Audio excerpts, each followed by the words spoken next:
Okay, it's time to make another monster, and the best monsters, of course, are the old Aurora kits, and this is one of them. This is a Polar repop, Polar Lights repop of the Hunchback of Notre Dame, or Hunchback of Notre Dame, to be more precise.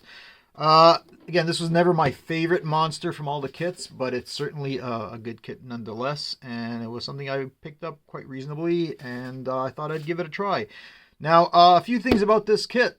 You can see that it has the face. So let's going back a sec. There are a bunch of films from the Hunchback of Notre Dame going back to the silent era, and I think I counted 9 films or variants of it, not including the animation and not including, the comedy spin-offs loosely based on this thing. So there's plenty of them, but really there are 3 main ones, or I should say the most popular ones, and this is the depiction of the silent Lon Chaney Hunchback from 1923. And it's not my favorite face by any means. There are 2 other versions of the film. One by Charles Laughton, playing the Quasimodo, the Hunchback, the bell ringer of Notre Dame, and that was the 1931 version. And he's got a uglier face, to be quite honest, and chubbier, a little more rounded, and I like that version the best. And then there was an Anthony Quinn movie, which is actually a French movie, believe it or not. And, he actually spoke French in there. And that was back in 56. Now, I know that, this being the Lon Chaney version is the one people tend to build, the face that comes with the kit. But you can get variants of the Charles Laughton face and the Anthony Quinn face if you're really, insistent on doing that and willing to shell out a couple of bucks to get those, different faces for this kit. But I'm going to be building this one. Let's take a quick peek inside. I always get in trouble when I open the boxes right on the camera here. So it's a very simple kit. He's basically on this pillar, and it's based on a scene in the movie where he's tied down. And basically this is like a love story where the hunchback falls in love for this very pretty gypsy girl. And in this one scene, she gives him water as he's being punished, and he falls in love with her. And then there's this other angle where one of the deacons of the church, has his eye on the girl, and he's kind of becomes his protector. Anyhow, I'm not going to go into the whole story. There's plenty of movies you can watch to see the whole thing. Now, about this kit, you'll see that he is tied down with ropes, and I think that's one of the few things I'm going to change on this kit, is I think I'm going to put some chains. In most movies, he's chained down. It's actually the Charles Laughton one where he's tied down with ropes. I just don't like the looks of these ropes. But if you look inside the kit, oh, this is like squeaky clean. I knew I'd get in trouble trying to opening it. Okay, jeez. There you go. So again, this is the pillar that he's attached to over here. And I don't know if it rotates, probably not, but basically it's just a stand, really. There seems to be a nameplate, the Hunchback of Notre Dame. This is a glow-in-the-dark kit. As I've mentioned before, I actually don't like the glow-in-the-dark part of it. Ooh, it's really cool because they give you both versions. Hey, I get 2 hunchbacks. That's really cool because I can build another base like this. I can build 2 of them. So I don't do the glow in the dark. I don't like it. I paint over it. And again, it's very simple. Face, hands, the hunchback. The interesting thing about this kit is like the types of scarring you can do. Like some of the scars are already built in. Some people have added more.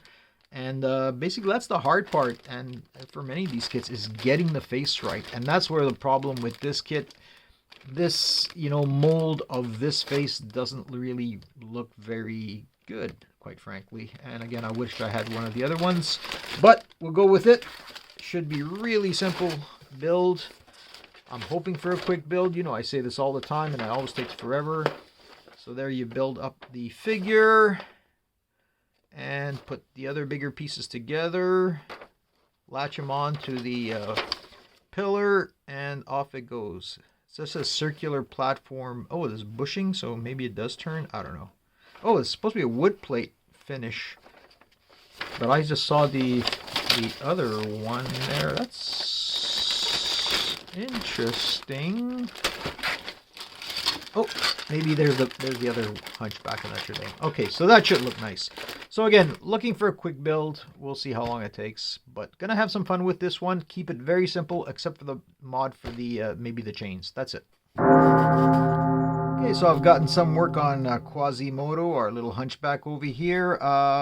First thing I want to say about the kit is the fit is not too bad. Yes, I'm putting things up here and there. I'm trying to get as perfect seams as I can. But the fit is pretty good. Everything seems to fit more or less where it's supposed to, and it's not too bad. The only issue I'm seeing right now is this neck over here, and it's not perfect. I was hoping that it would be a really cleaner fit, but I can definitely work with that. Actually, one of the funny things about this kit is if you look at this chest over here, or you think it's his chest, you know, this is actually the back, right? This is the front, so it's kind of weird. But they do have an alignment, an angle for the head, so you can't get mixed up as long as you follow that in case you forget. So that's okay. What I really want to talk about is because this kit has two Quasimodos, but only one base. And again, I'd like to at one point make another Quasimodo maybe. So I'm gonna need another base. So I said, well, let's be a little proactive over here. And yes, I could build this base, but let me try to build, you know, a replica. And for that, what I've done is basically cut out a sheet of wood for that part there, cut out something more or less that circular part here. And what I'm gonna try to do, these are just, you know, common stir sticks that you get in the dollar store. You can get a whole bunch, like, you know, that thick for like $1 or $2. And what I've done is I've chopped up a whole bunch of bits of odd sizes. And what I'm going to try to do is lay them down, you know, file them off to make sure that they're all square, and then make a pattern so that they're kind of uneven where the joints are. And see if I can actually build something that's going to look like this, you know, smaller slats. And then, you know, weather it and get grooves and things like that. And if I can make something nice looking, then I'll probably use this instead of that. I'm going to give it a shot. So basically the idea is, and if you go online, you'll see a whole bunch of ways where you can actually weather these things. And some of it involves actually coffee grinds and dirt and inks and things like that. So since I can have two Quasimodos, I'll see if I can go with this one, make it a little more realistic, and we'll give it a shot. Okay, moving right along, and the progress on the DIY pillory. As you can see, I have basically the main shapes already cut out, more or less to the dimensions of the original kit, that one and that one. And I wanted to stain this and do a few other things with this wood to basically age it and weather it. I mentioned earlier on that I was going to try, you know, coffee grains and things like that. That didn't really work out too well. But I did some other tests with some other things. And basically, I had a mixture. I saw some videos where people were using Black India ink with just alcohol. And you just need a little ink in there. And you basically make a mixture over here like this. Now, most people, what they'll do is they'll dip in the sticks, you know, after they've, you know, scrubbed it either with a metal brush or something like that to give it some texture, and that was fine. But because I want to have the round edges, I had to test to see if I could not dip it, but basically have it constructed like this and then just apply it with a brush over here.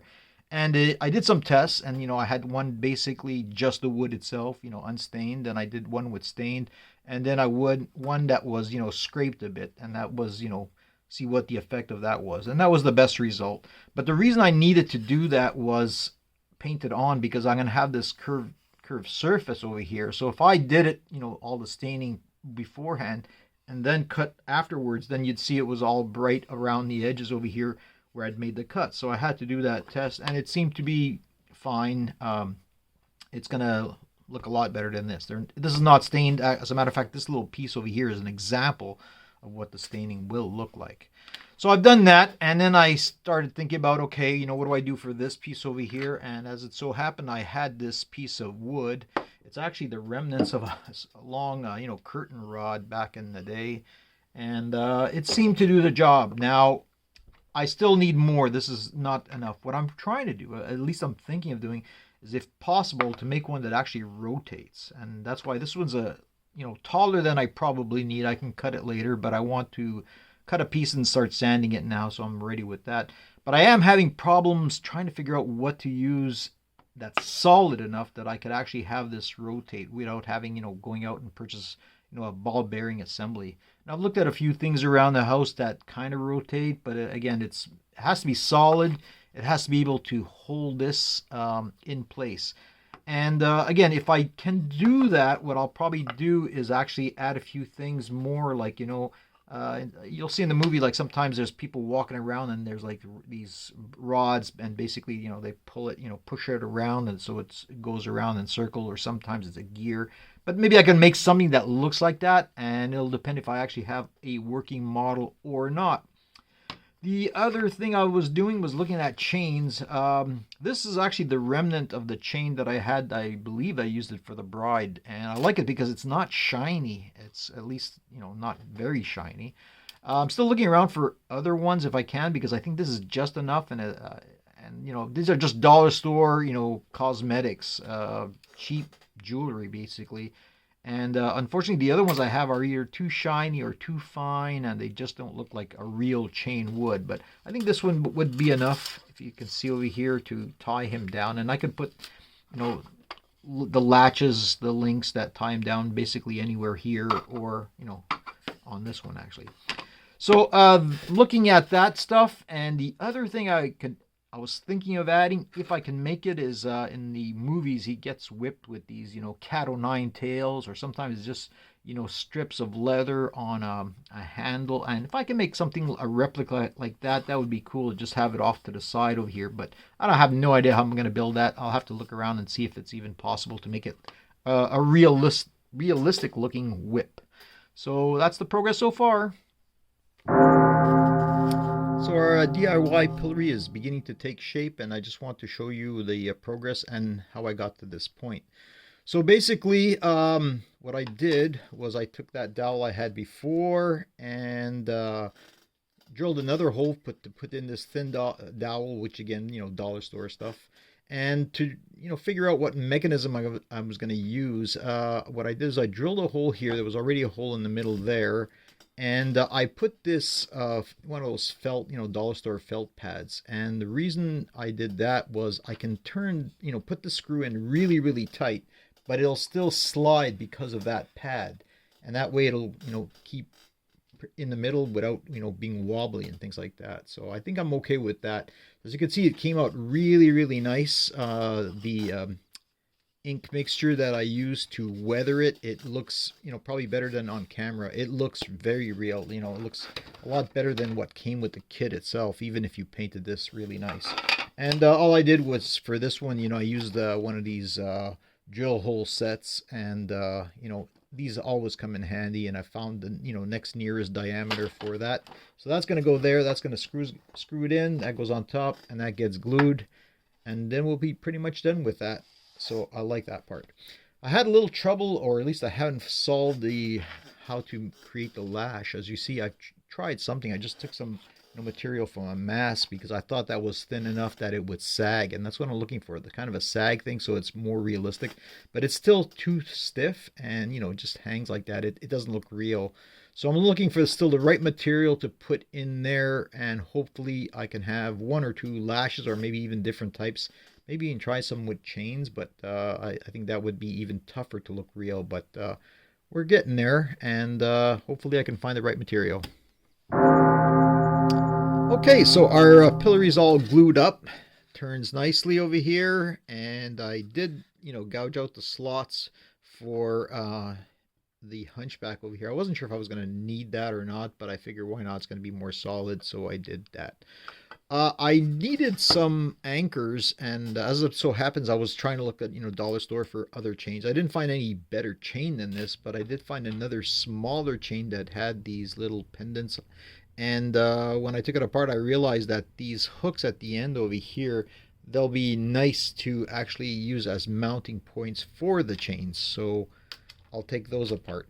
As you can see, I have primed, or at least I did the first coat of priming, and then some little more touch-ups over here for the figure itself. My worry was that neckline in there, and I still need a little bit of work, but I think it's going to be fine. I don't think you'll be able to notice the neckline over here, and it looks nice. I said I didn't really like the face, but it looks a lot better now that I have it in front of me. Although I still would have preferred another face. But we're going to go with that one. And again, a lot of touch-ups over here. Again, to get the texture back, after you sand and putty and stuff like that, what I did this time was I just put a little of Tamiya extra thin glue, and I actually went with just a sandpaper that had more or less the texture like this, and just applied it, and I do get back some of that texture that you lose when you sand it, so that's going to look nice. And the figure is fairly easy to paint because there's just a few pieces anyhow. Now I mentioned the lashes, and I've got some better ones. I actually built 3, and this time I used this elastic thread, and what it is a thread that actually has a thin piece of elastic in the middle. I tried using this for my Titanic for the rigging, but I didn't like it there. It was really too thick and really not manageable for what I want to do on the Titanic, but I found it came in handy now. And again, I put little dabs of glue at the tips that you really can't see, or maybe you can see it, I don't know, but they're very, very small, and again, it gives a little extra weight and it looks more like a real lash. So again, I built 3. And then I said, well, okay, if I want one, maybe hanging in front of him like that, what do I do with the other 2? So I said, you know what, I got to build a stand, because in the movie, in particular the 1923 one, they had this nice stand to hold the extra lashes. So I went to get some, balsa wood, and I think I'm going to make something really, really crude, just, have it in front of the model like that over here. Maybe I'm going to extend the bottom of that base just a bit, just to hold that stand, and then I have the placard, the nameplate for the Hunchback, so then I don't have to obscure some of that stuff there, and just build a really small stand over there. So a lot of progress, and hopefully not too much work to come. All right, so I made the little stand for the lashes over here, and again, this balsa is very, very light. I was thinking of giving it a coating of polyurethane, which is a trick we used in rocketry to basically, the polyurethane soaks in and it makes this much more rigid, but I don't think I have to do that because then it would give a sheen, and it's hard to get back to this original raw form, so I don't think I'm going to do that, but something I'm thinking about. I'm starting to paint Quasimodo here. He's looking not too bad. Still a long way to go. For the lashes over here, like the scars on his back, I put like just a little red. I didn't want to go overboard because then it's one of those less is more type of a thing. So I'll probably do some more touch-ups around it, but I don't want to make them too deep and too red. And then I've got to decide on the colors, what to do for that. And most people, they have the green and the purple, and it's kind of like it's overdone. It's kind of like the Hulk colors. It's the Green Goblin colors, and I want to do something different, but at the same time, I do kind of like the green. So I was thinking of going maybe with this type of a green over here, and then maybe a blue, like kind of like denim for the pants or something like that. But yeah, I was still thinking about what to do there. One thing I noticed is because I have now this, stand for the lashes, and I have limited space over here. If I put it here, I don't want to obscure stuff. I can glue it there, but I'm not sure I want to do that. What I was thinking of maybe doing is expanding it, and using these boards that I picked up in a dollar store. I think I mentioned this for the bride, and then just putting kind of a cobblestone pattern on, gluing that with Mod Podge, a little smaller than this, not the whole thing, and then I can have it kind of like in the in one corner or off to the side a bit. And then maybe I was thinking using the same technique I did to build this is to just build a few stairs over here. Kind of makes sense. Not sure if I'm going to do that. Again, it won't be much bigger than this, but a little bit. And then, it'll be nice to, I think, to have that cobblestone under it to show the difference, to say, this is on a cobblestone courtyard or something like that. So thinking about those things. And one other thing I noticed that's nice is, again, I mentioned there was this sign over here, and then there was the long one. So by using this sign over here with all the other parts that I now have, where I have a complete pedestal and a complete Quasimodo, I can use the long strip, which is intended to go along, on the original pedestal here. It's intended to go over here, and it just says the Hunchback of Notre Dame. But I mean, this one's a lot nicer. And again, one of the reasons I'm making a cobblestone is because now I'm going to have to make a stand for this somehow. Either that, or I just, put it right under there, maybe. I'm still thinking about it, but might go with a cobblestone backing and some stairs, and we'll see. So, welcome back to the Miniature Woodworking YouTube channel. As you can see, I bit the bullet and I built the stairs. It was not that bad to building it, but I did, plan it out, sketch it on paper first. There were a few angles to figure out, because this is elevated compared to that, and, make sure it comes up butts or gets close to the platform itself. And what I want to mention right away is the platform, even with the kit, and something that I've continued when I made my own pillory over here, it's really not to scale, because, this would be a lot higher if there was the hunchback over here and people are turning it around. And also, where's the guy who's going to give him the lashes, the torturer going to stand? So again, the base that they give you with the kit is just enough for the hunchback himself. So I, stuck with it, but I tried to do something that is somewhat to scale for the stairs. And it looks okay. I really like it. So, of course, now, having done that, now I will have to go back and, finish off this cobblestone base. But that's not an issue. That's really just gluing it onto the board over here and, cutting off a piece and things like that. That's no issue at all. I did a lot of painting. First thing I want to mention is, where is it now? I can't even find that bottle. But the bottle I mentioned before, it's crap. I don't have it here now. Oh, this one over here. This stuff is crap. If you see it in a dollar store, don't get it. It's really, there's hardly any pigment at all, so it bleeds right through. But luckily, I did have another, craft store dollar paint from, Craft Smart, and this one's fine. Wasn't too crazy about the color schemes, as I mentioned, and I kind of still went with the green. I did a lot of,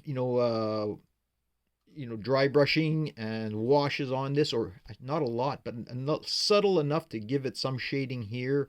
And what I'm really happy is about that face. I don't know if you can see that in focus there, but it came out really, really nice. Let me see if I can get that in focus. It's really nice. Better than I thought I could do really with this kit, because I wasn't too crazy about the face to begin with. So I'm happy there. And then I actually, because I was doing the other wood, built that base again, just balsa wood and dollar store skewers, and did that there. So really now the only thing that needs to be done is really to glue him on here, and of course tie him down. So I found some links that I can use to get into here with the chain that I already mentioned before, and I already have some anchors to use to chain him down. The only other thing I can do after that is, I was thinking maybe putting a rope around his neck, but again, that's going to be once I'm done, see if I have time, see if I have a rope, color it accordingly, and kind of have like a hanging from his neck if I think it's worth it. So we're getting really close to the end here. I want to say that this kit so far has been a lot better than I thought it would be. It's been a lot more fun. Again, part of it was, building all that stuff, which took most of the time, to be honest. But even the kit itself, like, I like it a lot more than when I started. Let's put it that way. Again, I thought I'd have a hard time with the face. It's not a perfect face. It's still not, the greatest mold for the kit, but I've done a lot with it, just like a little shading on that scarred eye here, and I like it a lot better than when I thought when I started. So very happy so far. Almost done. Okay, I'm gonna ring the bell on Quasimodo, the Hunchback of Notre Dame. It is done. Before I forget, I want to say that I'm going to add at the end of the video a whole bunch of clips because I was, editing some of the other movies to get pictures and reference photos and things like that. And I made a really nice clip of the Charles Lawton one from 39. And just basically, I clipped together just like the most important parts where you see him and his face, and it's a great movie, and again a great performance on his part. So I'm gonna add that clip at the end of my video over here, and I'm gonna have a whole bunch of still shots too. I just want to say I really enjoyed it. It was a lot of extra work, self-imposed on my part, building all that extra stuff. But I really enjoyed that part, building that part and trying new things. And, from what I can say from my own point of view, it was all successful. So I really enjoyed this model, and it'll go proudly up next to the other Aurora monsters that I have. Now, I don't know what I'm going to build next, although I do know one of my models, but one may need some extra parts and things like that. Anyhow, so it'll be different. What can I say? It won't be another monster coming around the next time around. It'll be something completely different, or at least a different theme, a different type of model. So I hope you enjoyed it. Please comment if you can, and click the bell and all that stuff. But hope you come back and see my next model.